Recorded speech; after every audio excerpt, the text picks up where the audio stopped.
Trunajaya menyerah.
Kisah cerita. Ki Cakraningrat jadi pesakitan di hutan Lodaya oleh perintah Trunajaya. Memang tidak dibunuh karena dia masih pamannya. Harapan Trunajaya, pamannya tadi, mati dimakan binatang buas. Tetapi Cakraningrat selalu dalam keadaan selamat. Waktu itu ia sudah mendengar kalau Trunajaya sudah kalah perangnya oleh Sang Prabu Amangkurat. Dia bersiap-siap bersama anak istrinya, berniat sowan kepada Sang Prabu, lalu berangkat dari Lodaya. Di tengah jalan bertemu dengan Tumenggung Jangrono, lalu saling berangkulan. Ki Jangrono berkata kalau diperintah untuk memanggilnya. Ketika berangkat malah saling berpapasan. Sebab Jangrono meneruskan perjalanannya ke Gunung Sampuro. Tetapi orang Makassar yang berada di sana sudah pergi ke Bali. Ki Jangrono lalu meneruskan ke Pasuruan, menetapkan ke Onggojoyo jadi bupati di sana.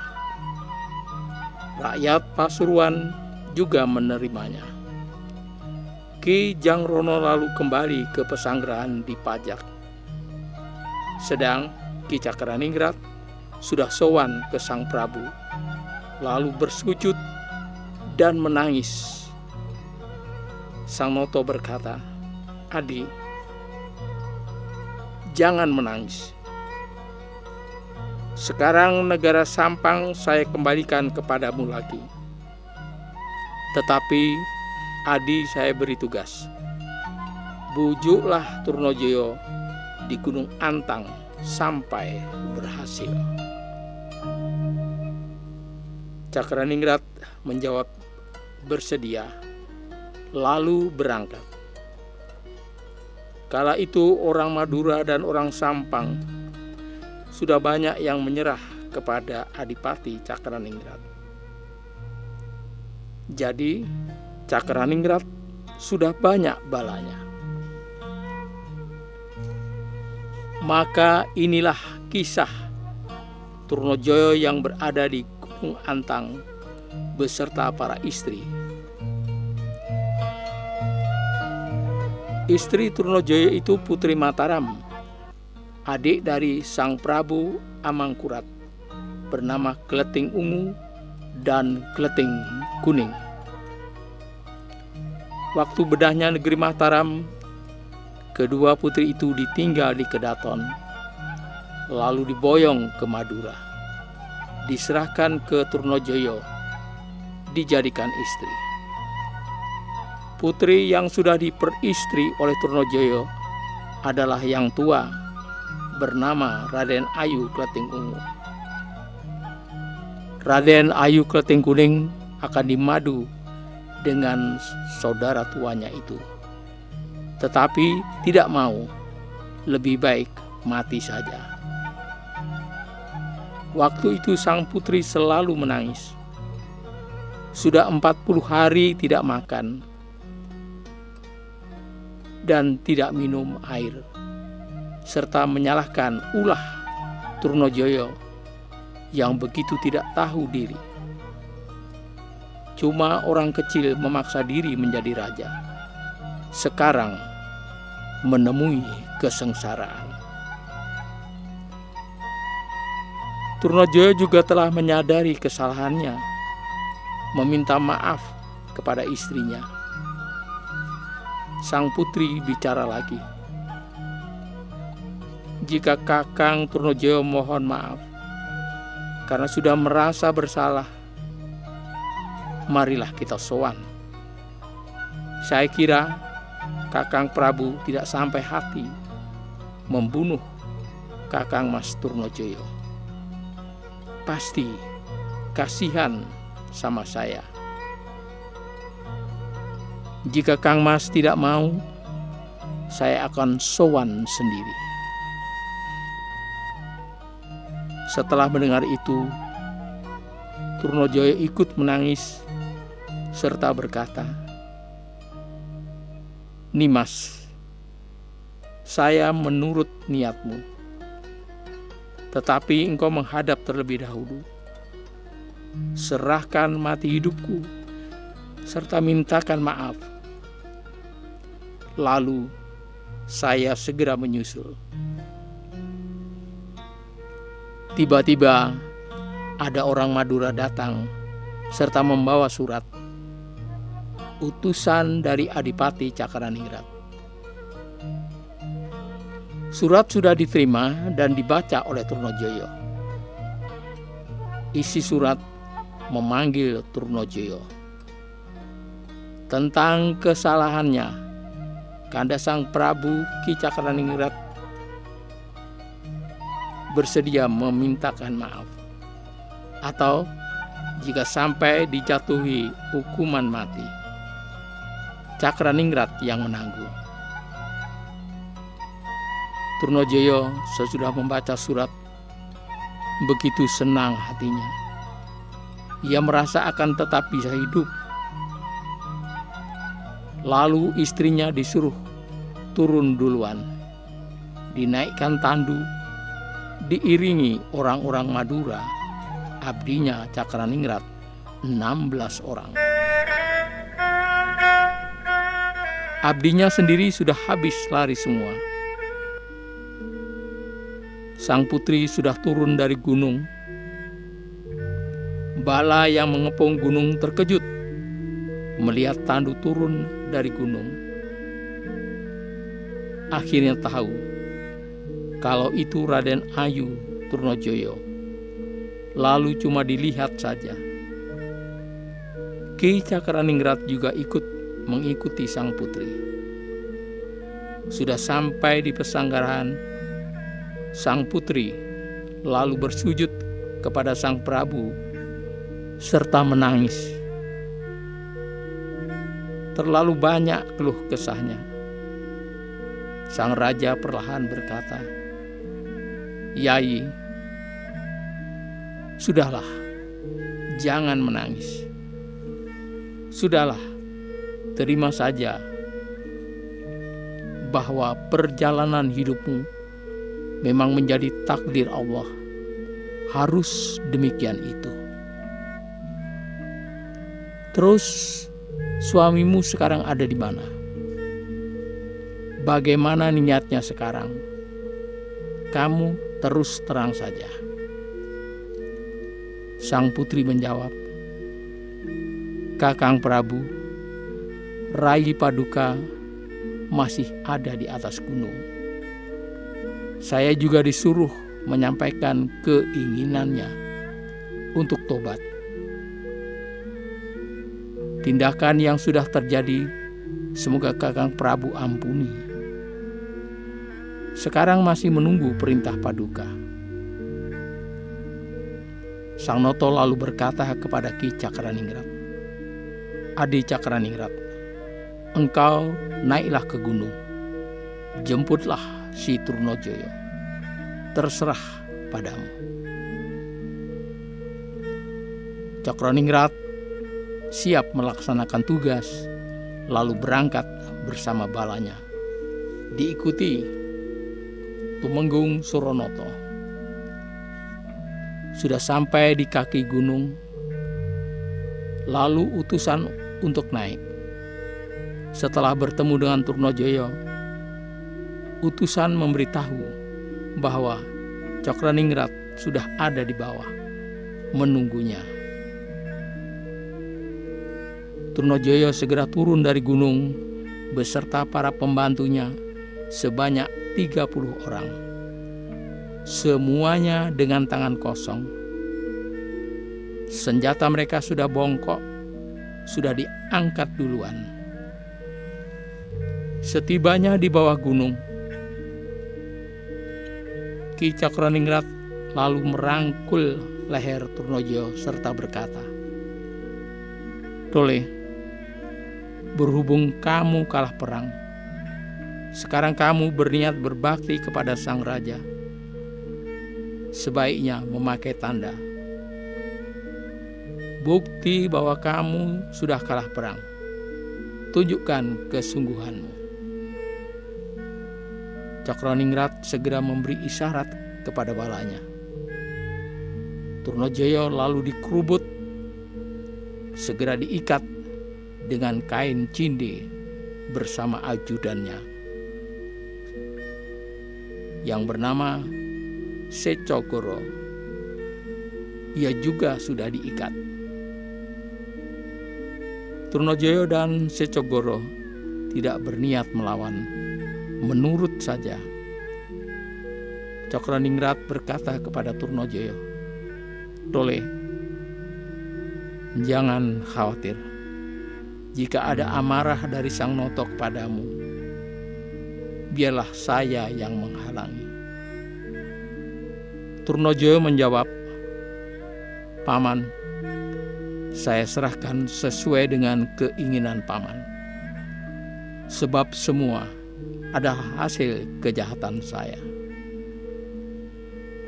Ki Cakraningrat lalu berangkat dari situ dengan membawa Trunojoyo.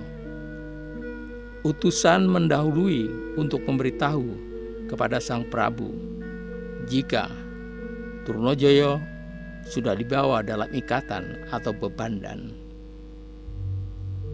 Sang Noto setelah mendengarnya begitu senang, lalu berkata bisik-bisik kepada para abdi perempuan, memerintahkan untuk menghibur Raden Ayu Trunojoyo agar dibawa pergi dari pesanggerahan. Abdi melaksanakan perintah. Sang Noto lalu memberi perintah kepada Amra dan para bupati agar membuat pagar betis di jalan untuk memberi hormat pada kedatangan Trunojoyo. Balanya, para bupati dan bala kompeni sudah berbaris dalam pagar betis sepanjang lorong yang akan dilewati Trunojoyo. Trunojoyo pun datang lalu diberi penghormatan bunyi tembakan senjata api. Dentuman meriam berulang-ulang, gamelan bertalu-talu, serta tambur berdentang-dentang seperti mengarak pengantin. Trunojoyo pucat wajahnya. Dalam batin, ia sangat menyesali atas segala kesalahannya. Tercermin pada matanya.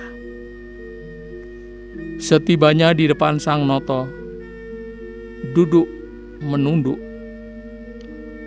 Sang Noto berkata, "Adi Trunojoyo, selamat datang. Majulah dudukmu." Trunojoyo menyembah, melaksanakan perintah raja.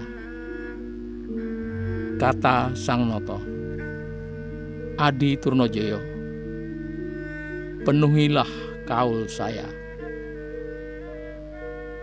Berhubung kaul saya hanya satu, artinya yang dahulu dan sekarang sama saja. Dulu aku pernah berjanji, apabila sudah sampai saatnya, situasi sudah aman dan sejahtera, saya di dalam, engkau di luar. Artinya, saya sekadar jadi raja saja. Sedang yang mengatur roda pemerintahan di tanah Jawa, aku serahkan kepadamu. Sekarang terimalah, terserah padamu, supaya segera terpenuhi kaul saya." Tetapi Trunojoyo tidak mau menerima. Perintah raja sampai 3 kali. Tetapi Trunojoyo tetap tidak mau menerima, berdiam diri saja.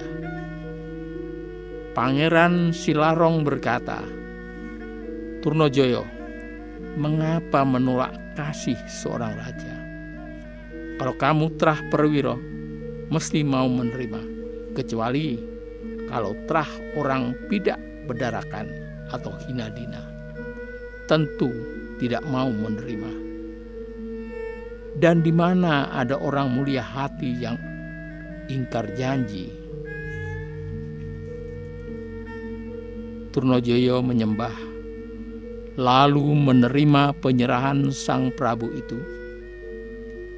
Sang Noto berkata lagi kepada para bupati, "Hai anak-anakku,